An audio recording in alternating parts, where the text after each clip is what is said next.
Sobra 1 million pesos nga kantidad sa ilegal nga droga ang nasakmit sa kapulisan atol sa bypass operation sa Cagayan de Oro City. Tulok ka mga sospek arestado. Ani report. Arestado sa mga personal sa Regional Police Drug Enforcement Unit 10 kining tulo ka mga lalaking suspetsado sa gipahigayong bypass operation sa otoridad sa Barangay Makabalan, Cagayan de Oro City adlong Lunes.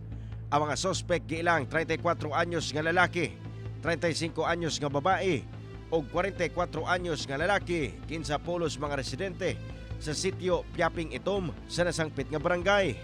Sa mga operasyon, napalitan ang mga sospek og shabu, bugti ang 2,000 pesos o dihang kinikisa nasakpit ang kapin 200 grams sa shabu nga mo balor og 1,360,000 pesos. Investigasyon nga gipahigayon sa kapulisan nato nagkanayon kini nga si alias RJ allegedly ang kaning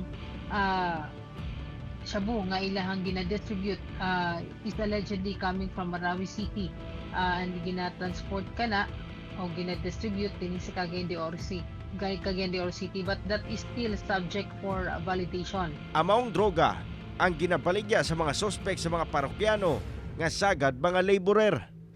Wala pa'y pahayag ang mga sospek nga mag-atubang og kaso paglapas sa RA 9165 kung Comprehensive Dangerous Drugs Act. Tuak pa ka nang ipang-validate and kung aduna kita ma-validate nga mahal pagkaning importante nga mga impormasyon, still another nga mga operation nga ato ang ikandak ani ana.